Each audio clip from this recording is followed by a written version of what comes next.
भवानी, जय भवानी, जय भवानी। जब तक सूरज चांद रहेगा, गौ माता का नाम रहेगा। जब तक सूरज चांद रहेगा, गौ माता का नाम रहेगा। जय भवानी, जय भवानी। गौ माता को घोषित करो। जय श्री राम, जय श्री राम, जय श्री राम, जय श्री राम, जय श्री राम, जय श्री राम, जय श्री राम, जय श्री राम, जय श्री राम, जय श्री राम, जय श्री राम, जय श्री राम, जय श्री राम, जय श्री राम, जय श्री राम, जय श्री राम, जय श्री राम, जय श्री राम। गौ माता का नाम रहेगा, गौ माता का नाम रहेगा, गौ माता का नाम रहेगा। बंद करो, बंद करो, बंद करो, बंद करो, बंद करो, बंद करो, बंद करो, बंद करो, बंद करो। होश में आओ, होश में आओ। राजस्थान सरकार होश में आओ, होश में आओ, होश में आओ। गौ हत्या को बंद करो, बंद करो, बंद करो, गौ हत्या को बंद करो, बंद करो, बंद करो। जिला प्रशासन होश में आओ, होश में आओ, होश में आओ, जिला प्रशासन होश में आओ, होश में आओ, होश में आओ। गौ माता को न्याय दो, न्याय दो, न्याय दो, गौ माता को न्याय दो, न्याय दो, न्याय दो। गौ माता को राज्य माता घोषित करो, घोषित करो, घोषित करो। गौ माता को राज्य माता घोषित करवाना है।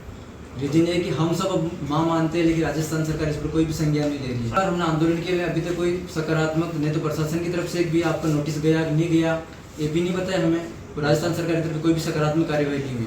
तो इस ज्ञापन के माध्यम से हम आपसे आशा करें सकल हिंदू समाज और राजस्थान गौ सेना कि इस विषय पर आप तत्काल सरकार को बोलो, संज्ञान लेवे और गौ माता को राज्य माता घोषित करें। नहीं तो 1 महीने के बाद सकल हिंदू समाज के लोग भूख हड़ताल पर बैठ सकते हैं, तो इसकी जिम्मेदारी राजस्थान सरकार की होगी। तो माता की स्वास्थ्य के लिए भी दूसरा एक और ज्ञापन है सर कि जिले भर में चिकित्सा व्यवस्था में काफ़ी समस्याएं हैं। कि पहला तो ये एम्बुलेंस वाले हैं, फ़ोन उठाते नहीं, अगर और ये जो सरकारी एम्बुलेंस लगा रखी है इसकी समस्या ये सर ये केवल 4 घंटे के लिए काम करती है, सुबह 9 बजे से 3:30-4 बजे तक। उसके बाद फ़ोन भी नहीं लगता और 4 घंटे में भी 3 घंटे ये कैंपों में रहते हैं और कभी आते ही नहीं गौ माता के लिए। फिर हाँ, दूसरी चीज़ ये सर कि जो एम्बुलेंस लगा रखी है उसमें गौ माता को भी पालतू पशु माना गया है, जबकि गाय तो हमारी माँ है, हम तो उसको माँ के समान और माँ मानते हैं। तो इसलिए हम चाहते हैं कि हमारी गौ माता के लिए अलग से गौ एम्बुलेंस प्रत्येक तहसील स्तर पर एक और जिला मुख्यालय स्तर पर एक होनी चाहिए। दूसरा ये जो जितने पशु चिकित्सक जो लगा रखे हैं ये के समय पर सेवाएं नहीं देते हैं और इनका काफ़ी अभाव है। हर पंचायत स्तर पर हमारी मांग है कि एक पशु चिकित्सक की आप नियुक्ति करें। और तीसरी मांग है कि गौ माता से संबंधित जितनी बीमारियां होती है उसके रिलेटेड दवाइयाँ निःशुल्क गौ सेवकों को उपलब्ध होनी चाहिए।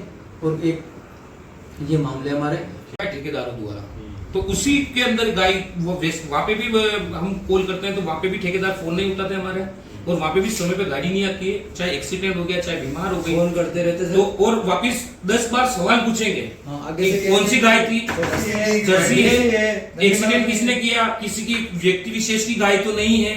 फिर गाड़ी मतलब 20-25 मिनट तो इसमें निकल जाता है, जिससे कई गायों की डेथ हो जाती है। 3-3 घंटे बैठे और आते ये मानपुरा अपने मानपुरा यहाँ से 3 किलोमीटर है शहर से, नगर परिषद से 3 या 4 किलोमीटर होगा, उसमें भी गाड़ी नहीं जाती। तो बताए हम क्या करें। कल रात की बात बताओ, सुबह 4 बजे एक्सीडेंट हुआ था और शाम को 11 बजे हम लेकर आए हमारे निजी साधन से।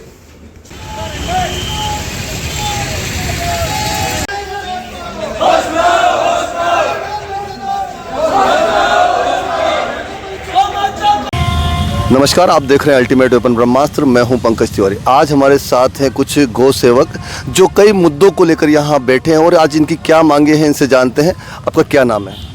गोपाल माली, राजस्थान गौ सेना प्रमुख। आप किन मांगों को लेकर आप यहां आए और क्या कुछ पीड़ा है गौ माता की जिसको आप यहां दिखाना चाहते हैं और लोगों को प्रशासन को जगाना चाहते हैं? सर, गौ माता की कई पीड़ाएं हैं जिनको गिनाया तो नहीं जा सकता है, लेकिन महत्वपूर्ण जो पीड़ा जो काफ़ी गंभीर हैं उनको मैं बताना चाहता हूँ। कि पहला तो गाय को हम अपनी माँ मानते हैं, लेकिन राजस्थान सरकार अभी तक इस मामले पर कुछ भी कहने को तैयार नहीं है। राजस्थान के कई जिलों से गौ सेवकों ने ज्ञापन पत्र दिए। मेरे राजस्थान गौ सेना संगठन के द्वारा पिछले 1.5 साल से इस संबंध में ज्ञापन पत्र लिखे जा रहे हैं, लेकिन राजस्थान सरकार कभी भी इस पर सकारात्मक निर्णय नहीं लिया है। इस मुद्दे को लेकर हम सभी आंदोलित हैं। साथ ही दूसरा मुद्दा ये है कि जिले भर में गौ माता के मामले में चिकित्सा व्यवस्था में काफ़ी कमियां हैं। जी। जो एम्बुलेंस सुविधा सरकार ने लगा रखी है वो केवल 5-6 घंटे के लिए काम करती है, उसमें से आधा टाइम उसका कैंपों में रहता है, और जो 3-4 घंटे देती है उसमें भी बहाने बनाते हैं और कभी आते भी नहीं है, ऐसा है। और दूसरा यूँ है कि जो पशु चिकित्सक लगा भी रखे हैं कहीं कहीं, तो उनका या तो लापरवाही है या समय पर आते नहीं हैं, ये है। तीसरा कि गौ माता के लिए दवाएँ चाहिए वो निःशुल्क चाहिए, क्योंकि गौ सेवक तो पहले से सेवा कर रहे हैं, इनके पास तो रोजगार का भी अभाव है। तो सरकार से ये मांग है कि निःशुल्क दवाइयों को, जितनी भी बीमारियाँ गौ माता संबंधित, हर पंचायत स्तर पर निःशुल्क मिलनी चाहिए। ये तो जिला मुख्यालय से मांग है। और कलेक्टर साहब से हमारी ये भी मांग है कि वो जो राज्य माता वाला मुद्दा है उसको तत्काल प्रभाव से राजस्थान सरकार के पास पहुँचाए। दूसरी एक सबसे बड़ी हमारी मांग है, जो स्थानीय शहर चित्तौड़गढ़ शहर है, इसके अंदर नगर परिषद के द्वारा एक गौशाला पहले से चलाई जा रही है, लेकिन समस्या ये है कि इस गौशाला में भी काफ़ी कमियां हैं। इसके अंदर जो कर्मचारी लगा रखे हैं, एम्बुलेंस लगा रखी है, हमारे गौ सेवक फ़ोन करते हैं, 2-2, 3-3 घंटे तक बहाने बनाते हैं कि 2 केस पड़े हैं, 3 केस पड़े हैं, फिर भी कई बार आते हैं, कई बार आते ही नहीं हैं। साथ ही जिला के मुख्यालय पर बहुत बड़ा चिकित्सालय है, लेकिन डॉक्टरों को फ़ोन कर करके थक जाते हैं, कोई आने को तैयार ही नहीं है। उनको बोलते ये कहते हैं कि दूसरे डॉक्टर आएंगे, एम्बुलेंस आएगी, एम्बुलेंस को बोलते वो कहते हमारा ग्रामीण एरिया है, नगर पालिका वाले को फ़ोन करते ये कहते हैं कि चिकित्सा वाला कुल मिला के यहाँ देखा जाए तो न तो नगर परिषद इस ओर ध्यान दे रही है और न ही यहाँ चिकित्सा विभाग ध्यान दे रहा है। बिल्कुल सर। मतलब नगर परिषद की क्या स्थिति होती है जब आप लोग इस प्रकार से ये, क्योंकि आप लोग सेवा कर रहे हैं, सेवा के बाद इन लोगों को तो पैसा मिल रहा है, तो ये क्या कुछ स्थितियाँ होती है जब आप लोग फ़ोन करते हैं? तो जब सर हम फ़ोन करते हैं तो उनके बहाने आते हैं कि 2 केस पड़े हैं, 3 केस पड़े हैं, बाद में आएंगे। हमेशा मैंने सुना है खुद, और उसके बाद भी मेरे गौ सेवक या मैं खुद फ़ोन करता हूँ, कभी आते हैं कभी नहीं आते हैं। गौ माता वहीं तड़पती रहती, मर जाती है। और अगर वहाँ देखें तो जो कंपाउंडर लगा रखा है वो केवल एक बार देख के चला जाएगा, साथ ही गौ माता को खड़ी करना नहीं करना, दवाइयाँ लगाना नहीं लगाना, उस पर किसी का ध्यान नहीं है। अच्छा, जो गौ माता जो सड़कों पर विचरण कर रही है, पूरा गौवंश सड़कों पर विचरण कर रहा है, इस मामले में आप क्या कहेंगे? इसके लिए आप क्या कहना चाहेंगे? देखिए सर, मेरा इस मामले में यूँ कहना है कि सरकार के पास अथाह फंड आता है, और जो ये स्टाम्प ड्यूटी का भी टैक्स लेती है गौ माता के नाम से, जो हर स्टाम्प ड्यूटी पर लगता है, तो कहीं ने उस फंड को भी अगर गौ माता पर लगाया जाए तो ये जो आज गौ माता सड़कों पर डोल रही है और इनकी दुर्घटना हो रही, मृत्यु हो रही, ये नहीं होवे। इस फंड का उपयोग करके शहर के अंदर ये चाहे तो एक अतिरिक्त गौशाला खोल सकते हैं, जिसके अंदर ये जो गौ माता है, नंदी महाराज का एक्सीडेंट होता है, उनको पहले से ही वहाँ पहुँचा दिया जाए तो ये रेस्क्यू करने की समस्या ही नहीं आवे। क्योंकि एक्सीडेंट होने के बाद रेस्क्यू करने का क्या फ़ायदा, फिर उनको मरना ही है या तड़प तड़प के पीड़ा भोगनी पड़ती है। तो कहीं ना कहीं सरकार चाहे तो एक अलग गौशाला बनाए, ताकि ये सड़कों पर जो गौ माताएं नंदी महाराज डोल रहे हैं उनको वहाँ शिफ्ट किया जाए। तो आप देख सकते हैं किस प्रकार यहाँ चित्तौड़गढ़ में गौ माता की स्थिति है। यहाँ गौवंश पूरा सड़कों पर विचरण करता है, और जिनको खाने के लिए सिर्फ प्लास्टिक के नाम पर और कुछ भी नहीं मिलता है, और यहाँ पूरी स्थिति बहुत खराब हो चुकी है। प्रतिदिन एक्सीडेंट होते हैं और दुर्घटना का शिकार होती है गौ माता और गौवंश। हमारे साथ एक और गौ भक्त है, हम उनसे जानेंगे क्या कुछ यहाँ गौवंश के लिए होना चाहिए और क्या कुछ नहीं हो पा रहा है। पहले तो सबको हरे कृष्णा, जय गौ माता जय गोपाल।